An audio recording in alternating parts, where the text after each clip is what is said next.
따라서 순결 그리스도의 신부됨. 오늘날 순결은 박물관의 유물처럼 취급받고 있습니다. 그러나 변함없는 하나님의 말씀은 어제나 오늘이나 영원토록 순결을 지키라고 말씀하고 있습니다. 국어사전에 순결은 마음의 더러움이 없이 깨끗함, 이성과의 육체 관계가 없이 몸이 깨끗한 상태를 일컫습니다. 지금 세상에서 순결을 지키는 것은 엄청난 노력과 인내심 그리고 절제력이 필요합니다. 예전에는 목숨을 걸고 순결을 지켜왔습니다. 그런데 자유주의 사조로 인해 성계방 풍조가 밀려오고 순결을 이야기하는 자체가 고리타분한 노인들의 흘러간 옛 노래로 취급을 받는 시대를 맞이했습니다. 1948년 미국에서 킨제이 보고서라고 하는 것이 나왔습니다. 미국 기혼 남성의 50% 이상이 혼외 정사의 경험이 있고 40세 이하의 기혼 여성 4분의 1 정도가 혼외 정사의 경험이 있다는 발표가 나와서 당시 사회에 충격을 주었습니다. 그 후 30년이 지나 성계방 풍조가 썰물처럼 몰아닥치던 1970년대 후반 레드북 보고서에 의하면 35세 이상 기혼 여성의 70% 정도가 혼외 정사 경험을 했고 그들의 평균 혼외 관계 지속 기간이 21개월이나 되었다고 하는 보고가 나왔습니다. 꼬리가 길면 잡히고 이런 불륜이 결국 이혼과 가정 파탄으로 이어지게 되는 것입니다. 1960년대에 피임약이 개발되고 그리고 얼마 안 되어 낙태가 법으로 허용되면서 요즘 미국 여성의 19세 이하의 여성들이 70% 이상, 그리고 남자들이 80% 이상 결혼 전에 성경험을 가지고 있다. 이런 보고서가 나오고 있습니다. 미국 이야기를 했지만 이런 풍조는 우리나라도 파도와 같이 밀려오고 있습니다. 별로 다를 바가 없으리라 생각해 봅니다. 1970년에 결혼 전에 순결을 유지해야 된다. 95%가 그렇다고 답했습니다. 30년 지나 2000년에 51%가 그렇다 그랬습니다. 그로부터 15년 더 지난 지금은 40% 정도가 그렇다 대답할 것이죠. 이렇게 빠르게 순결에 대해 생각이 바뀌고 있는 속에서 그리스도인들은 과연 다를까 하는 의구심이 듭니다. 청년 사역을 하는 목사님에게 물어봤더니 세상 불신 청년들과는 차이가 있지만 크게 다르지는 않다고 본다고 말했습니다. 이렇게 순결은 세상에서 이미 떨어진 목련꽃처럼 처참하게 되었고 이제 교회 울타리 안까지 크리스찬을 공격하기에 이르렀습니다. 이런 시대를 살아가는 우리들은 순결에 대해 어떠한 태도를 가져야 할까요? 청년에게만 해당되고 성도에게만 해당되는 이야기가 아니라 목사들에게도 해당되는 이야기입니다. 우리나라에서 청년 10,000명을 모으고 목회했던 영웅과 같은 유명 목사가 성적 타락으로 인하여 추락하고 말았습니다. 얼마 전엔 미국의 빌리 그레이엄의 외손자인 유명 목사가 42살인데 아내가 바람 피웠다가 상처받고 자기도 바람 피웠다고 고백하고서는 교회를 사임하여 사회에 충격을 주었습니다. 우리는 주님을 끝까지 닮아가기 위해 분투해야 됩니다. 사랑하는 형제 자매 여러분, 오늘 말씀을 상고하면서 은혜 받고 결단하여 순결한 그리스도인의 신부가 될 수 있기를 예수님의 이름으로 축원합니다. 따라서 순결을 지키기 위해 분투해야 합니다. 우리들의 싸움은 영적 싸움이지요. 우리의 씨름은 혈과 육을 상대하는 것이 아니라 하늘에 있는 악한 영들을 상대함이라고 에베소서 6장 12절은 말씀하고 있습니다. 이 전쟁에서 마귀가 뿔을 달고 나타난다면 좋겠어요. 피해버리면 되니까. 그런데 미인계로 등장하지요. 그러면서 우리의 약점을 파고듭니다. 너 외롭지 않니? 네 마음을 이해해주는 사람이 없지? 그리고 큰 위로자로 변장하고 나타나지요. 이런 상황에서 승리하려면 처절하게 피 흘리기까지 싸워야 합니다. 그래서 승리한 사람이 요셉이지요. 요셉은 먼 타국에 홀로 팔려 노예가 되었습니다. 27 혈기방장한 나이에 보디발의 집안의 가정총무가 되었어요. 보디발이 경호대장인지라 임금님을 수행하고 먼 곳에 나갈 때가 많은데 멀리 출타한 그것을 이용해 가지고 만화님이 비비안니 잠자리 옷을 딱 입고서는 들어오더니 안으로 문을 딱 걸어 잠그고 하는 말이, 미스터 요셉, 당신의 장래는 내가 책임질 테니 우리 한번 젊음을 불태워 보자는 거예요. 이곳에는 너와 나 둘밖에 없다는 것입니다. 달콤한 유혹의 주파를 저버리고 그는 달아났죠. 어쩌면 이렇게 잠언의 똑같은 광경이 6, 7장에 나오는지 몰라요. 내 침상에는 요와 애굽의 문에 있는 이불을 폈고 모략과 침상과 계피를 뿌렸노라. 오라, 우리가 아침까지 흡족하게 서로 사랑하며 사랑함으로 희락하자. 남편은 집을 떠나 먼 길을 갔는데 은주머니를 가졌은즉 보름날에나 집에 돌아오리라 하여 여러 가지 고운 말로 유혹하며 입술에 호리는 말로 꾀무로, 젊은이가 곧 그를 따랐으니 소가 도수장으로 가는 것 같고 미련한 자가 벌을 받으려고 쇠사슬에 매이러 가는 것과 같도다. 필경은 화살이 그간을 뚫게 되리라. 새가 빨리 그물로 들어가되 그의 생명을 잃어버릴 줄을 알지 못함과 같으니라. 그런데 요셉은 유혹에 걸려들지 않았습니다. 이곳에 마님 나 둘뿐만 아니라 하나님이 보고 계십니다. 그런즉 내가 이 어찌 큰 악을 행하여 하나님께 죄를 지을 수 있겠습니까? 요셉에게는 코람데오의 신앙이 있었어요. 하나님 앞에서라는 말로 언제나 하나님을 인식하며 그 앞에 행하면 죄에서 벗어나 승리할 수 있다는 뜻입니다. 우리 모두가 코람데오의 신앙 갖게 되기를 축복합니다. 유혹을 뿌리치고 나가려는데 마님이 요셉의 겉옷을 붙잡았습니다. 겉옷을 벗어 팽개치고 도망갔습니다. 그것을 증거물로 잡고 남편이 오자 분노에 그냥 가득 찬 이 마님이 요셉이 나를 겁탈하려다가 비명을 지르니까 옷을 벗어놓고 도망갔다고 그렇게 말함으로 감옥에 가게 됐죠. 오늘 죽을지 내일 죽을지 모르는 그러한 지경에 이르렀습니다. 사방이 막혔습니다. 그런데 하늘의 하나님이 지켜보고 계셨습니다. 그래서 하나님이 그를 축복하시고 사슴의 발과 같이 높은 곳에 거닐 수 있도록 복을 주셨음을 믿으시면 아멘 하시기 바랍니다.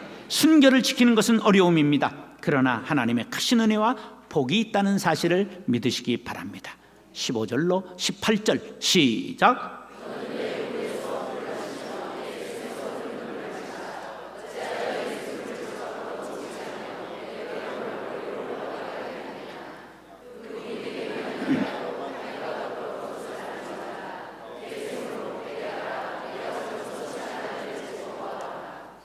순결은 처녀 총각에게만 국한된 이야기가 아니죠. 남편 아내 모두가 지켜야 될 그러한 이야기입니다. 남녀가 짝을 이루어 부부가 되고 가정을 이루고 살면서 하나님의 선하신 의에 따라 행복한 가정을 이루어야만 합니다. 부부간의 순결을 정절이라고 말합니다. 과거 남성 우위의 사회에서는 정절은 여자만 지켜야 하는 것이라고 생각하고 왕이나 귀족이나 부자들은 여러 아내를 거리늘고 사는 것을 능력으로 생각하고 자랑하며 살았습니다. 우리 아버지 삼형제가 있는데 자그마치 35남매를 낳았습니다. 계산을 해보세요. 얼마나 많이 낳았나. 그런데 놀랍게도 3000년 전 기록된 잠언 말씀에 하나님의 선하신 의도가 정절임을 분명하게 가르치고 있습니다. 여기서 아내를 우물과 샘으로 비유하고 있고, 물을 마신다는 말은 부부의 만족을 비유하고, 샘물과 도랑물은 생식력을 상징하는 것입니다. 결론은 결혼을 통하여 합법적으로 얻은 아내 남편 부부관계를 가져야 함을 강조하고 있는 것입니다. 우리 곁에서 종종 일어나는 남편과 아내의 불륜으로 인해 가정이 파괴되는 것을 봅니다. 가정은 사회를 이루는 최초의 단위이기 때문에 가정이 깨지면 사회가 깨집니다. 그래서 아버지 학교를 열고 어머니 학교를 열고 가정이 살아야 교회가 삽니다. 가정이 살아야 나라가 삽니다. 외치고 있는 것입니다. 어떻게 하면 가정을 살릴 수 있을까요? 부부가 정절을 지키면 됩니다. 그래서 아버지 학교 수료식 때 순결 서약식을 하죠. 나는 아버지로서 성적으로 순결하고 영적으로 거룩하며 정직하고 성실하게 살아갈 것을 사랑하는 가족과 사회 앞에서 서약합니다. 이렇게 다짐하게 하지요. 순결의 문제는 어느 한쪽의 문제가 아니라 남편과 아내 모두가 함께 지켜야 될 중요한 문제이지요. 우리가 자녀들에게도 혼전 순결을 가르쳐야 합니다. 하나님께서는 세상이 아무리 변해도 하나님의 자녀들이 순결하기를 원하십니다. 히브리서 13장 4절 시작. 모든 사람은 결혼을 귀히 여기고 침소를 더럽히지 않게 하라. 음행하는 자들과 간음하는 자들은 하나님이 심판하시리라. 아멘. 사랑하는 형제 자매 여러분, 순결을 휴지처럼 구겨버리는 세상이지만 하나님의 선하신 의도를 깨닫고 순결을 지킴으로 이 일에 분투함으로 복을 받는 요셉의 후손들이 될 수 있기를 예수님의 이름으로 축원합니다. 따라서 순결을 지키지 않은 결과는 무섭습니다. 마귀는 자유라는 미명 아래 사람들을 나락으로 떨어뜨려 멸망시키려고 유혹합니다. 부도덕과 방종과 타락을 자유와 인간성의 회복이라는 달콤한 초콜릿에 포장해서 사람들을 꼬드깁니다. 그러나 우리가 명심해야 할 것은 윤리적 실패는 가정, 사회적 지위 큰 타격을 안긴다는 사실입니다. 부도덕한 일로 인한 결과는 그동안 쌓아오는 명성과 인간관계와 지위와 재물을 모두 파란과 같이 사라지게 합니다. 오늘 본문에도 순결을 지키지 않으면 어떤 비극이 일어나는 것을 3절에서 14절에 조목조목 나열하고 있습니다. 시작.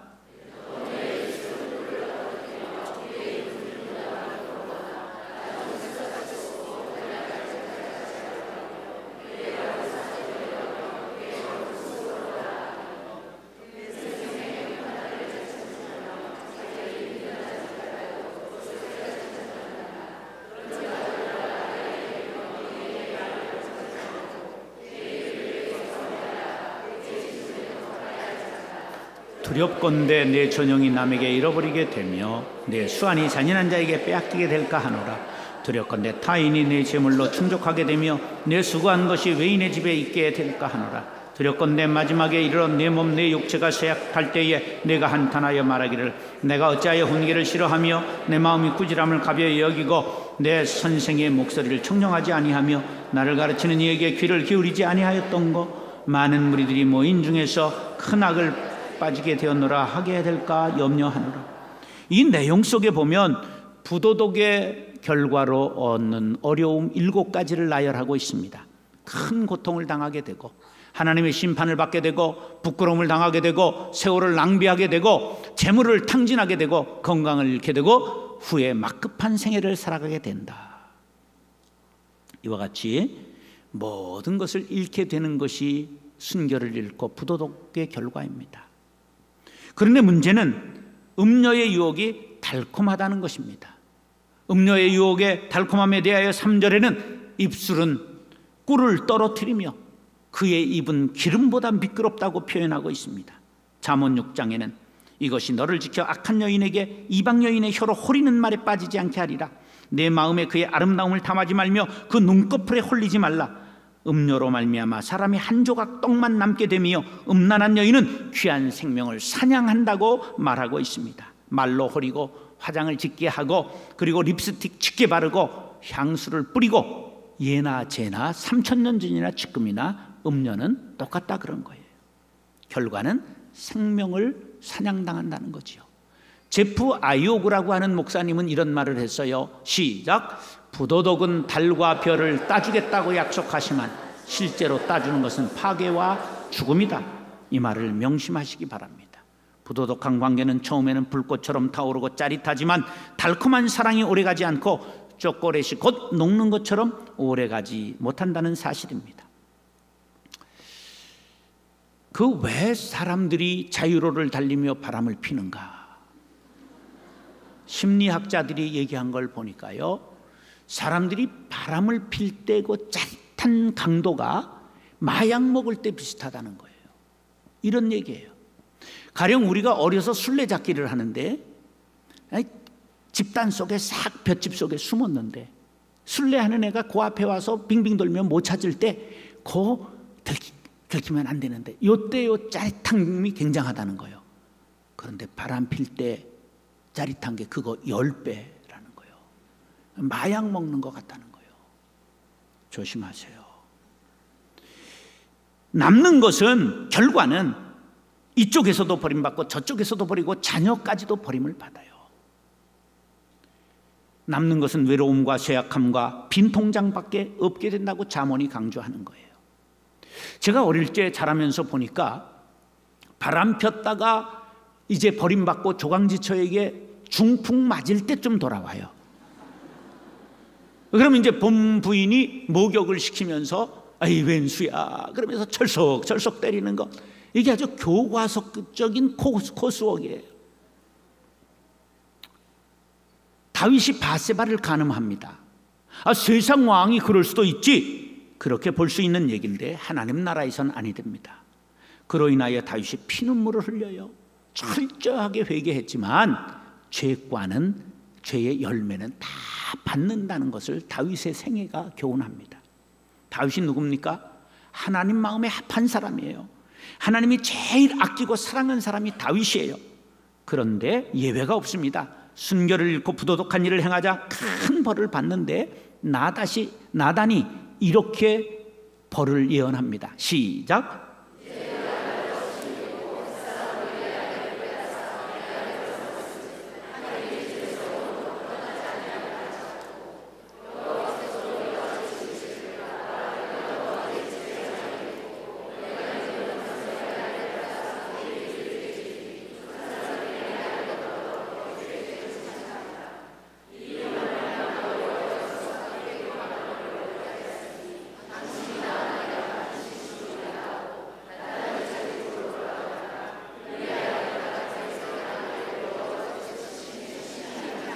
나단이 예언한 대로 아이가 죽어요. 그뿐만 아니라 예언한 대로 아들이 반역을 일으켜가지고 형제들을 죽입니다. 뿐만 아니죠, 이 압살롬이 이 예언대로 아버지의 후궁들을 전부 취해가지고 남들이 보라고 왕궁의 발코니에다가 천막을 치고 대낮에 후궁들을 전부 겁탈합니다. 예언이 그대로 응하게 된 거예요. 사랑하는 형제 자매 여러분, 순결은 이와 같이 중요하고 부도덕의 결과는 이와 같이 무섭습니다. 우리 모두 목숨같이 순결을 지키게 되시기를 예수님의 이름으로 축원합니다. 아멘 안 하는 사람은 뭐예요? 따라서 죄의 길에서 벗어나 다시 순결한 길을 걸어야 합니다. 그러면 문제는 이미 죄를 저지른 사람은 헤어나올 길이 없는가 하는 문제입니다. 우리는 보혈의 능력을 믿습니다. 예수님은 의인을 부르러 온 것이 아니라 죄인을 부르러 오셨습니다. 간음한 여인을 돌로 치라 하지 아니하시고 다시는 죄를 짓지 말라 용서해 주셨습니다. 예수님의 십자가는 죄인들을 위해 대신 지신 십자가요, 누구든지 예수님께서 흘리신 피가 나를 위해 흘리신 대속의 피임을 믿는 자는 용서함 받습니다. 그 죄가 아무리 주홍 같고 진홍 같다 할지라도 다 용서해 주시는 것이 하나님의 사랑입니다. 그렇다면 다윗처럼 철저하게 회개해야 합니다. 다윗은 처절하리만치 회개했지요. 시편 51편 1절로 3절 시작.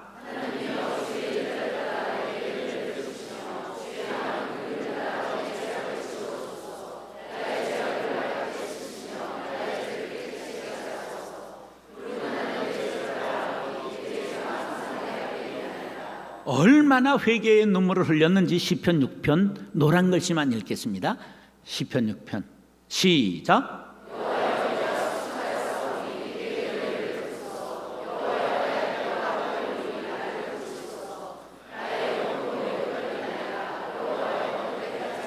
육 절 7절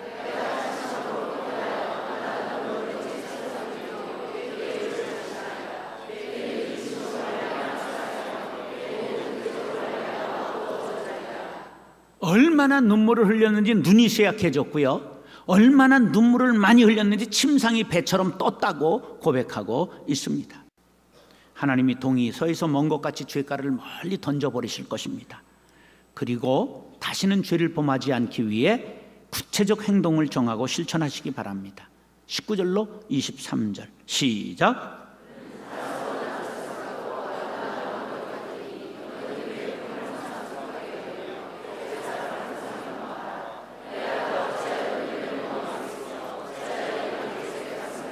예, 거기까지만 먼저 보세요. 부부간에 최선을 다해 사랑해야 된다는 거예요. 다른 사람의 품을 그리워하지 않도록 서로 사랑하고 배려하고 대화를 나누어야 된다는 거예요. 대화가 잘 안 되는 부부가 있습니까? 대화역으로 나아가시기 바랍니다. 21절 시작.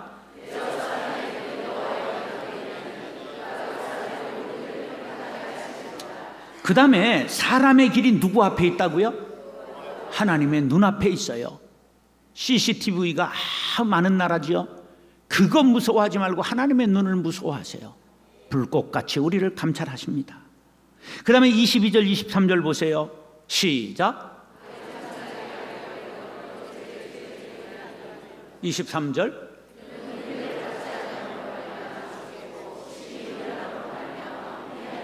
훈계를 받으라는 거예요. 설교에서 목사의 말, 선생님의 말, 부모님의 말, 선배의 말, 훈계를 싫어하면 멸망해요. 근데 요새는 설교도 아주 은혜되면 아멘 할렐루야 그러고, 은혜되지 않고 자기 귀에 거슬리면 노멘 그리고 돌아가는 거예요.